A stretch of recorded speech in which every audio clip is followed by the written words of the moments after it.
Good morning. We are going to get started. I do want to be respectful of your time. Thank you for joining us to learn more about school community and trust land councils and how parents make a difference in schools by participating in these committees. This training will be recorded for those not able to join us today, and it will be posted on our website. My name is Holly Carouse. I have my director, Paula Plant, and our compliance specialist, Kira Bennett, joining me today. Together, the three of us form the School Children's Trust section at the State Board of Education. They will be helping me monitor the chat and breakout rooms as we go through today's information. In our training this morning, we will be reviewing three main topics. Before we get started, I do have a poll that I would like you to participate in, and this lets me kind of get a feel for your experience level. So what experience do you have with the school community council or trust land council?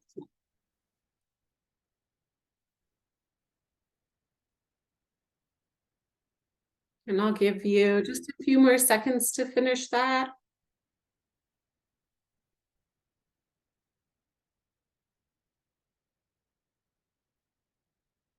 We're still waiting for some of you to answer, but I think we're probably at a good stopping point.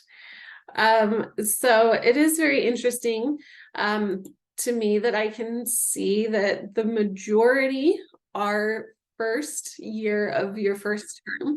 So thank you so much for taking this opportunity to make a difference in your schools. These three topics that we're going to go over, I am catering to multiple audiences today. So I will try very hard that when I am talking about a district community council, that I make that clear, as well as our trust land councils that sit, that are for charter schools. So I will try very hard to be clear as we are going through this information. So to begin, I have a video about the trust system that really captures the essence of it in about 3.5 minutes, and then we will talk about the distribution.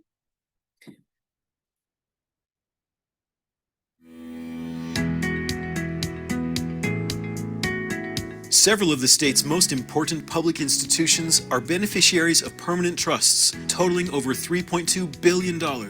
As part of Utah's 1894 Enabling Act, Congress granted millions of acres of land, called trust lands, to our state.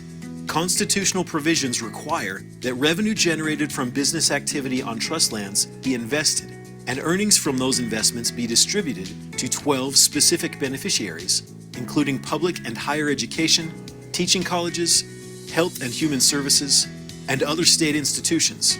These endowments are made possible by Utah's School and Institutional Trust Land System, a group of 4 self-funded agencies that share fiduciary responsibilities for trust lands management, trust funds investment, distribution, and beneficiary protection and advocacy. The trust system as we know it today began with the creation of the Trust Lands Administration in 1994. The Trust Lands Administration manages 7.8 million surface and mineral acres of trust lands throughout Utah. The administration generates revenue for the beneficiaries through energy development, real estate planning, and surface resource use. Before the creation of the Trust Lands Administration, the permanent funds totaled about $50 million. Since then, the funds have grown dramatically to over $3.2 billion today. Except for the administration's nominal operating costs, all other revenue generated from trust lands goes directly into the permanent trust funds. The School and Institutional Trust Funds Office, also known as SITFO, manages and invests these funds. Distributions from the permanent trusts administered by SITFO totaled over $107 million in fiscal year 2023. Utah Public Schools are the largest beneficiary and receive approximately 95% of the annual distributions. The School Children's Trust Office, under the Utah State Board of Education, manages the annual distributions that go to schools. Every school has a council that determines its greatest academic needs, and upon approval from its local school board, land trust funds are used to help meet those needs. To enhance the protection and growth of the trust system, the Land Trust Protection and Advocacy Office represents and protects the beneficiaries' interests, provides trust system oversight, and educates the public about these significant endowments. Some important initiatives going on in the trust system right now include a new Trust Lands Administration website with an exciting social media campaign, added emphasis on legislative outreach and communications with beneficiaries, and bills in Congress supporting an extensive land exchange with the federal government, which, if passed, will bring hundreds of millions of dollars to the beneficiaries. Also, look for a proposed constitutional amendment on your ballot in 2024 addressing land trust distributions.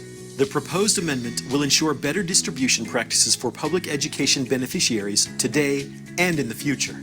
The trust system in Utah is widely known as one of, if not the best, managed trust land systems in the United States. All partners working within the system are dedicated to ensuring the trusts continue to grow and benefit Utah's education programs and other trust institutions now and for years to come, so we can continue supporting the important work you do.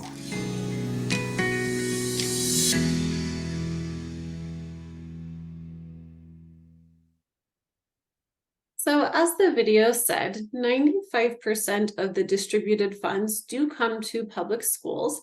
And there are three ways that we split that up. We have the district schools, charter schools, and then the Utah schools for the deaf and the blind.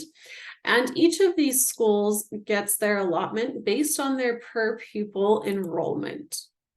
So if we were to break this down a little bit more, our permanent fund has about $3 billion in it, over $3 billion. And for this current school year, 23-24, the distribution was about $102 million. And from there, like I was saying, we do break that up per pupil. And so we take all of the enrollment numbers throughout the entire state and divide it. And that averages out to be about $150 per child in the state. Distributing it to the Utah schools for the deaf and blind, they get their per pupil average, and then they multiply it by their enrollment numbers. The same thing does happen with charter schools. So they take the number of charter school students and multiply that by the per pupil average. So breaking it down, charter schools received almost $12 million this year. And then on a school level, each charter school receives their per pupil amount multiplied by their enrollment numbers with a minimum base amount. District schools, again, they are starting the same way where their enrollment numbers are multiplied by the statewide per pupil average. That means that district schools received almost $90 million this school year. And then from that $90 million, 10% of it is distributed evenly among the 41 districts in the state. And then the remaining amount is distributed by per pupil in the districts themselves. So to deep dive a little bit more into our school community and trust land councils, there are a few questions that we could ask and answer. So what are the school community councils and trust land councils? Well, they are a committee of parents, teachers, and school leaders. They are locally elected and they are parent representatives. And within the councils, there is always a parent chair, no matter what type of school it is. These councils do meet throughout the school year to discuss and advise on issues that are specific to the local schools, and they are required by law. So our next question is why? Why are school community and trust land councils important? Well, they improve education through collaboration and evidence-based decision-making. They involve families in decision-making at a local level, and they prudently spend and increase awareness of the school trust distribution. Within these councils, and giving families the opportunity to make decisions at a local level, there are many responsibilities that the councils have been given. The first one is school safety, and this is programs and resources that strengthen a safe and wholesome learning environment for the students. Digital citizenship, which really is empowering students and parents to make smart digital choices. Any issues that are specific to the local school. And then the school land trust plan, and this involves creating and following up on yearly plans. So now we are going to really focus on district school community councils and the members that make up those councils. And so the first type of member we'll focus on are parents. Parents serve terms that are 2 years, and they are staggered terms, which is required by law. There are no term limits. If your child leaves the school, you do have the option to serve out the remainder of your term. So that would be your second year. And on the other end of that, if your child is entering a new school, you may serve the first year of your term before they enroll. It is important to note that every school is required to have a council with a 2-parent majority. And that is something that I will be reiterating many times throughout our training today. In addition to parents, district schools have school employees, and those school employees must be employed at the school and elected by other employees. Then we have the school principal who serves and is not elected. The school principal has the responsibilities of overseeing the elections, entering the council membership on the school land trust program reporting website. They also are responsible for entering and signing the principal's assurance on that same website. And that assurance just affirms that the school community councils were held by their bylaws, that any unfilled positions were filled by appointment, and that the bylaws or the rules of order and procedure do comply with code and rule. And as we are going, I will be talking about rules of order and procedure. They are also known as the bylaws and oftentimes Robert's rules. So we can use all 3 terms interchangeably. Today, I will be using the rules of order and procedure for that. So as we are continuing to look at these district school council organization, in our code and rule, there is a set number that needs to serve on the council, and that is 10 members. And this can be changed based on the schools, or really rather the councils, that they can change it. And that is for schools that might have more parent involvement. But when you do this, you do need to make a change in your rules of order and procedure, your bylaws, to reflect that change. So these examples that I'm giving you are specific to what is in code and rule. And that is, within these 10 members, there need to be 6 parent or guardian members, because they do have that 2-parent majority. And then over here, you can see that we have the 4 school employees. All of the other district schools are required to have 6 members. And again, this can be changed in the rules of order and procedure. But as it is written, there would be 4 parent members with 2 school employees, making these 2 parents, or the 4 parents having the 2-parent majority. So for the elections within the district schools, again, these do need to be written into the rules of order and procedure, or the bylaws, and it is up to the district to set the election schedule. So there are 2 times when these elections can be held. The first is in the spring, and if the district chooses this option, all elections must be completed before the last week of the school year. The second option is fall. And if the district chooses this option, the elections need to take place near the beginning of the school year. All elections take place at the school unless electronic elections have been established by the district. If this is allowed, the school or school district clearly needs to explain on the websites the opportunity for an electronic vote.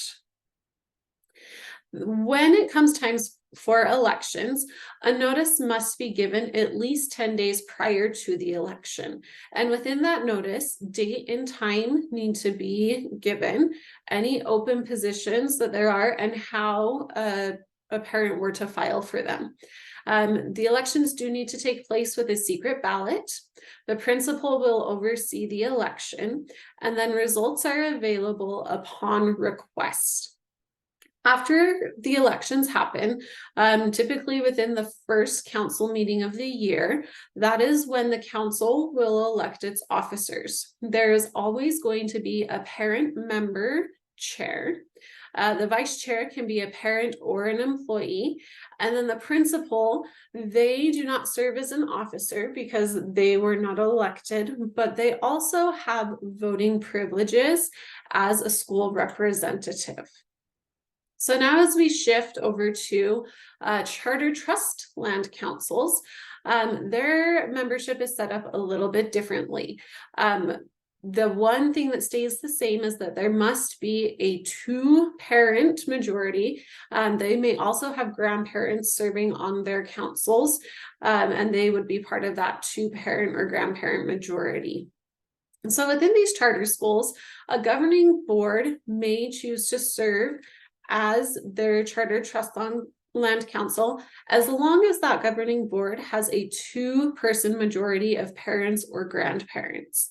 If the governing board does not meet the requirements of that 2-parent or grandparent majority, they may choose to have an elected council. And with that election, it will be within their bylaws, their rules of order and procedure. But in the case of an elected council, it could be as small as 2 parents because that would give them the 2-parent majority. It could be larger based on what the charter has decided is best for their school. So in all of these council types, only elected council members can vote during meetings. There may be other members that are sitting on the council, like other administrators, PTA representatives, counselors, social workers. They just don't have any voting privileges because they are not elected. So once you've gone through your election process, you've elected your officers. These are the responsibilities that fall to the council chair. And it is the council chair's responsibility to set an agenda for each of the meetings, to conduct the meetings and keep written minutes, inform council members about resources on the School Land Trust website, welcome and encourage public participation, using the yearly timeline that we provide on our Utah State Board of Education website, bringing the rules of order and procedure or bylaws for review and adoption, and then using the council members and delegating. So really these responsibilities do not have to go only on the chair. The chair does have the option to delegate and get some help from the rest of the council members. We have already briefly talked about these, but these are the council responsibilities, and these are for both types of councils in all schools. So the first is adopting the rules of order and procedure every year, advising and making recommendations on the following: the school and its program, any school district or charter programs, the child access routing plan, which we know more commonly is the safe walking route, but that is only required for elementary and middle schools, student safety, including safe technology usage, any other issues that are relating to the community environment for students. And then down at the very bottom, the school land trust plan. So I have been talking about the rules of order and procedure or bylaws quite a bit this morning already. And if you're not sure what those are, or maybe where you're new, you're not super familiar with them, they are a set of policies that govern and prescribe in a public meeting, parliamentary order and procedure, ethical behavior, and civil discourse. The rules of order and procedure do need to be reviewed and adopted yearly. All meetings that are held need to be conducted in accordance with these rules of order and procedure. And the rules of order and procedure must be made available to the public. They should be present at every council meeting, and they also do need to be on the school's website at all times. So we're going to split topics a little bit. So right now, this is specifically for district schools and their rules of order and procedure. They do have required sections, and those required sections are the election process, explicitly stating the exact number of seats that the community council has for all members. And so because this is written in code and rule, the language of up to this many members, the members are limited to this many at least, that language is not allowable. If you are going with the what the code and rule says about the seats for high schools, it should have this clause in it saying there will be 6 parent members and 4 school employee members. All other schools would read, there will be 4 parent members and 2 school employee members. So please remember that based on your school and your parent involvement, a vote may be held to change the number of council member seats. If that is something that your council decides to do, and you were to make that change to your rules of order and procedure this school year, those new seats would not be filled until next school year. And then just remember that all of these councils need to have a 2-parent majority. A few more required sections for district school community councils are how the terms are staggered, which includes a statement of how many positions are open in odd and even years to ensure that half of the seats are open each year. The election process of chair and vice chair. Reporting, the reporting process for a conflict of interest, and this is determined by the district. So it is up to the district to let the councils know when that would be necessary. And then a removal of members who move away or fail to attend meetings regularly. And so this is not us saying that if there is a member that is very strongly opinionated, you're not removing them for that. It really truly is if a member moves out of state or moves to a different district, how would their seat be filled? And there are other councils that they say if a member misses 2 or 3 consecutive meetings, they will be removed from the council. But how would their seat be filled to make sure that you are in compliance with your seating? And then just another reminder that the rules of order and procedure must be posted on the school's website. Suggested sections that we have for school district community councils are a public comment section. So how would public comments work in your council meetings?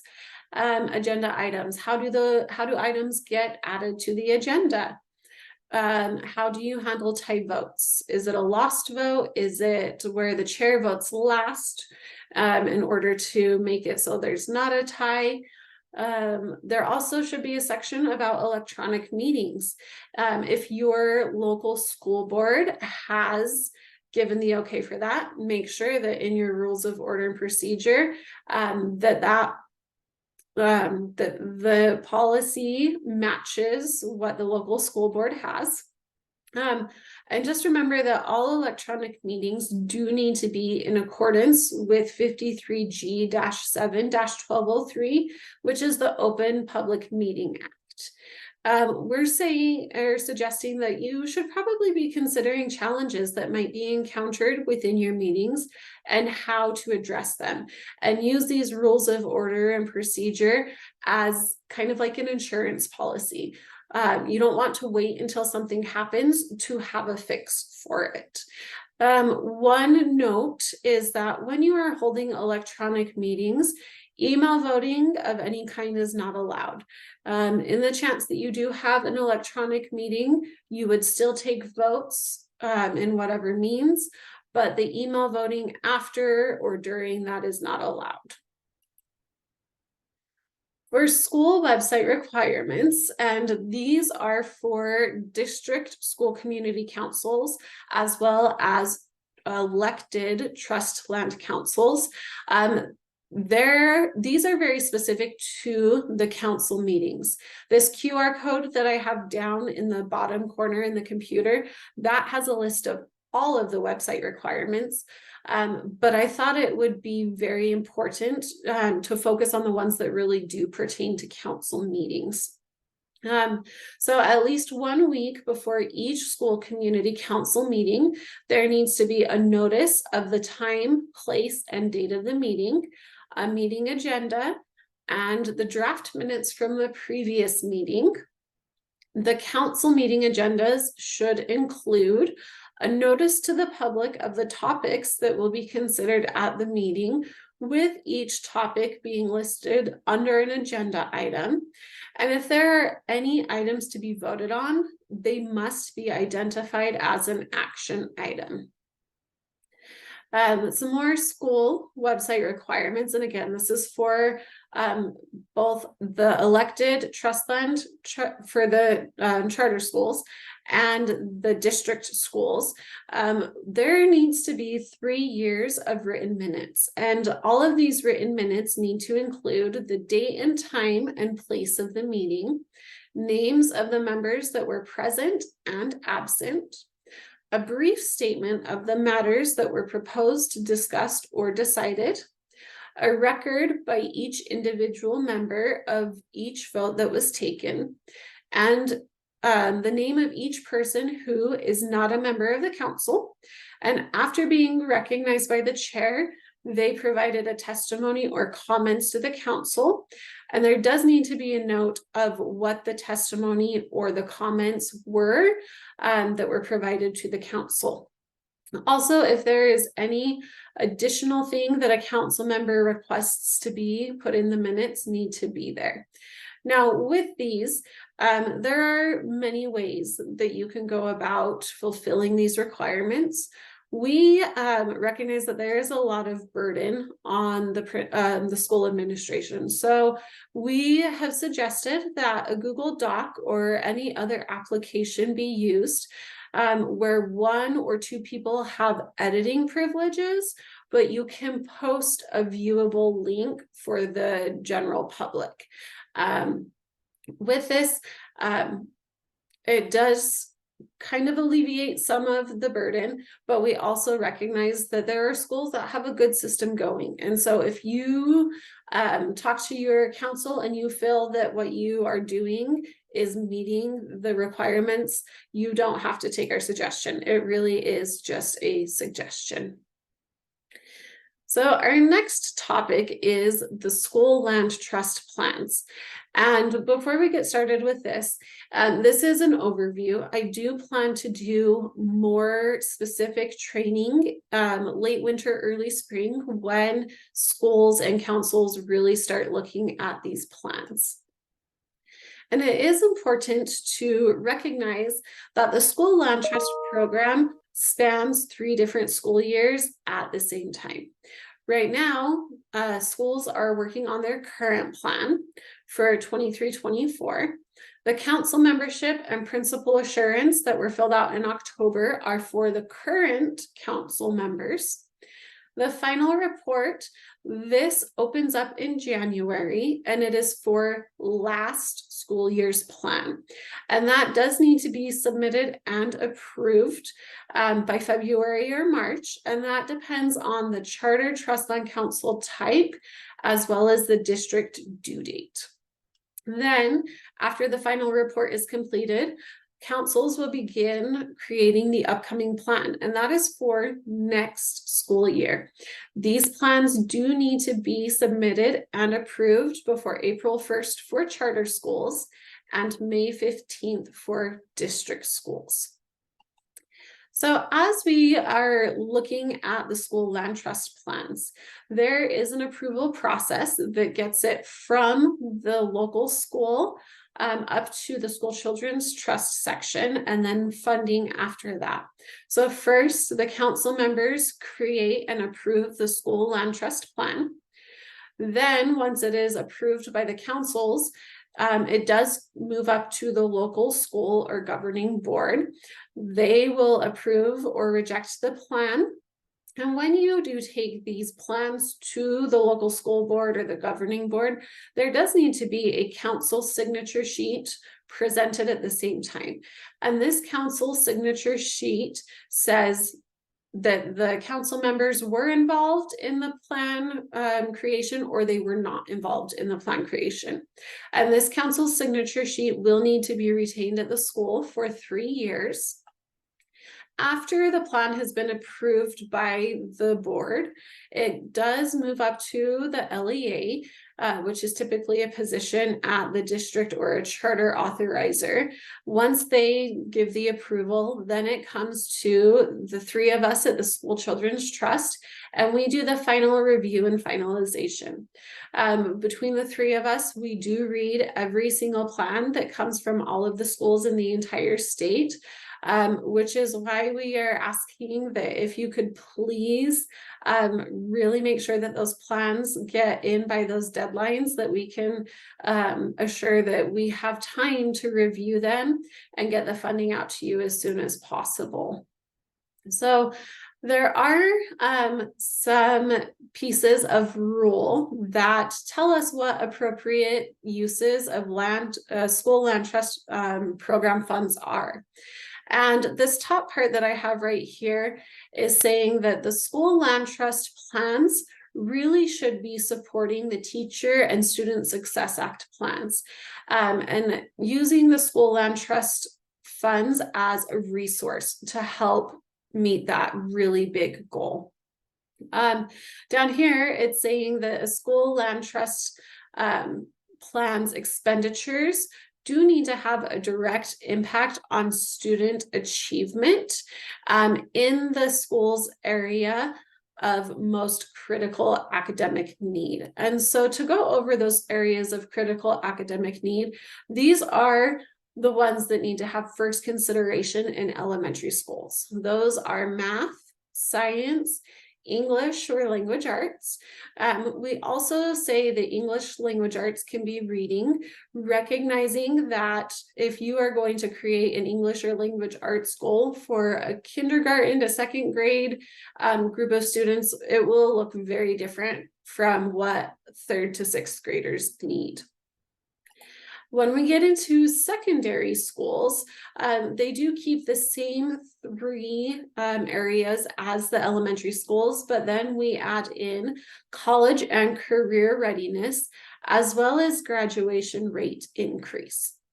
So once these first areas have been considered, there is the option that if the LEA or a school board or a governing board feels that the school is being proficient in those areas, they can choose to do a different content area, as long as the goal is within what was established in Rule R277700, and that it is still data-driven and evidence-based while having a direct impact on the instructions of students. So when you are sitting down with your councils to create these school land trust plans in the late winter or early spring, we are suggesting that you kind of follow this flow to make things clearer. So the first thing we suggest is review the data. Where are students currently and how are they performing? Because once you look at that data, you will really easily be able to tell what their greatest academic need is and the area that needs the most focus. From there, you would be able to pretty easily create a goal of where you would like your students to be in 1 year, and then deciding on what resources you need to have your students achieve that goal. Within those expenditures, there are some unallowable expenses that come up, and these do come directly from code and rule. And so as we are reviewing these school land trust plans, if we see any of these, we do have to reject the plan and send it back for edits. And those are any costs that are related to district or school administration, including accreditation, construction, maintenance, facilities, overhead, furniture, security, athletics, and expenses for non-academic in-school co-curricular or extracurricular activities. This last spring and summer, when we were reviewing the school land trust plans, there are 3 main unallowable expenses that came up across the state. And so we did want to take just a few minutes to discuss what these are and why they are unallowable. So the first is a non-capped incentive. So in the rule, you do have the option to use school land trust funds to buy incentives for students. However, it is capped at $2 per student per plan. And when we see an incentive piece in the plans, we will go back and we will look at the audited school numbers for enrollment and double check that you are within that threshold. The second thing that we saw as an unallowable expense were mini grants. And an example of a mini grant is the council saying, oh, yes, I think that we should be giving our teachers some extra supply money for whatever subject area our goal is focused on. And with this being created in the spring, we don't always know what teachers will need for the next school year. So it is very vague. And then when the time comes where teachers are able to spend those funds, there's not really a way for the accountability piece to be in place. And it does bypass all of the approval levels where no one really knows what is being purchased with those funds. And so there is an amendment piece that can be used in place of this, and I will go over that in just a few moments. But the last unallowable expense that we saw was not being very specific with expenditures or not tying them back to a goal. And the reason that we bring this up is that if we cannot see a clear connection on how that expenditure has a direct impact on students, there's no way for us to say without a doubt, yes, this is in accordance with code and rule. So to go over the goal requirements, there does need to be data. What do you already know about the students? The goal is written down. What do you want students to do within a year? Measurement, how will you know they did it? Action steps, how are we going to get the students from point A to point B? And the expenditures. So what do we need to make it happen? Again, if you are being specific in expenditures and action steps, it leaves no doubt that these items are in accordance with code and rule. So to go over an example goal for elementary that has all of these pieces, the first part I don't have on here is the data, because really in the plans, we are just looking for a goal. Oftentimes we do get the data in there, but that is up to the schools on what they think needs to be written in the plan. So in this elementary goal, 65% of our K2 students will read on grade level at the end of the school year. Our academic area that we're focusing on is English or language arts. The measurement that we will use is Acadience. So Acadience assessments will be done 3 times a year. The action plan steps and expenditures. This is where we are asking for specificity. So 1, we're going to hire a teacher for full day kindergarten to decrease class sizes. And over here, you can see that the funds being spent are listed in that action plan step. The second one is to hire instructional aides for reading groups. We are going to purchase Chromebooks for student access to reading software. Again, very specific. This school planned to use Lexia. Hire a teacher for an interdisciplinary reading unit taught through art.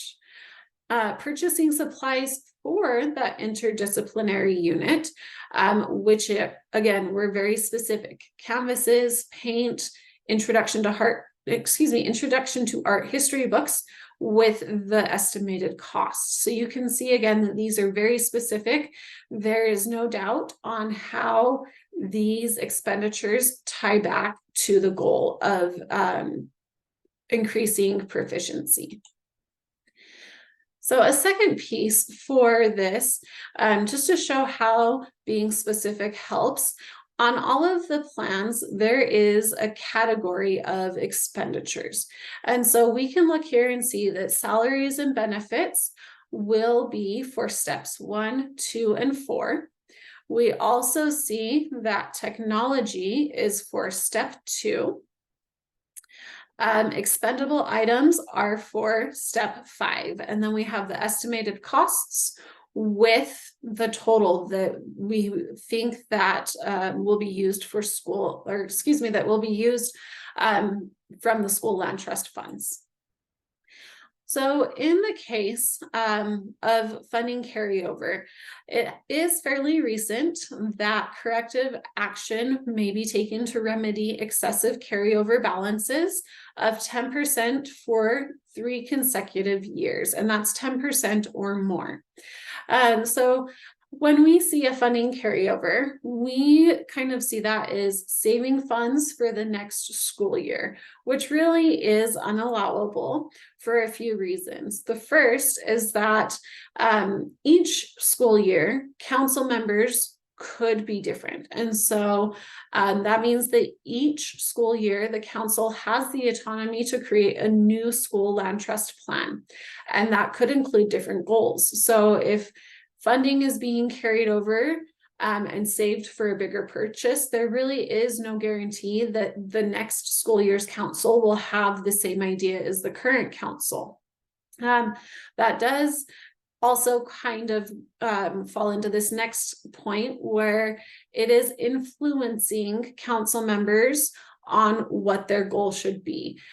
So remember, in these council discussions, it really truly is up to the council to decide what they think is best for the school and not be influenced by past members. And then it does cause an inequity of opportunities for your current students because they're not getting the funds that they have been given in that trust, and it is favoring the future students. Now, we do recognize that there are times where maybe something that you're planning on purchasing is on back order or unavailable, or maybe you were unable to hire the personnel that you were planning on. So in that case, you can submit a school land trust plan amendment, and that amendment will help you use those funds. So it is important to remember that not all plans will need an amendment. However, an amendment always will need to be submitted for a new goal or a new spending category. And it really is up to the local school board and the governing boards to determine when they would like to see an amendment. So if you are unsure of what that threshold is, I would suggest having a conversation with them, asking what changes in our school land trust plan need an amendment. Some examples of times where we've seen amendments are a change in a current goal, that creation of a new goal. If there are significant changes in spending in a category, or if you are moving spending from one category to another within an existing goal. So an example of this would be, we had planned to spend this money on salaries and benefits. We were unable to hire whatever personnel with that. So now we are going to change that to an expenditure of books and technology. And then anytime spending would be moved between goals, it would probably be a good idea to submit an amendment. Now, like the school land trust plans, the amendments do have an approval process that does follow the same steps. So first, in your discussions of budget on the council level, because you really truly should be reviewing the budget often in your meetings, at that point, you will be able to say, oh yes, we need to create an amendment and then approve it. When you are doing the approval, the vote for the approval, there does need to be a note taken by name of those who vote for or against the amendment, as well as a list of names of those that are absent. After it has been approved by the council, it will go back to the local school or governing board for their approval. Then it moves to the LEA level, or the charter authorizer. And then it comes to us at the school children's trust section, where we do the final review and the finalization. Now, it is very important that if you submit an amendment, that funds are not spent until it has gone through all 4 levels, just to make sure that it is allowable. So before we end our training for the day, we would like to offer you a chance to talk to council members across the state. I am going to be putting you into breakout rooms for about 10 minutes to share your experiences, to share your favorite things from serving on the council. I do have a survey after this. I will get that put into the chat, and then that way you can get started on that, or you can scan this QR code. So like I said, we'll do breakout rooms for about 10 minutes, and then we'll come back for questions that you have, and if you would please fill out that survey.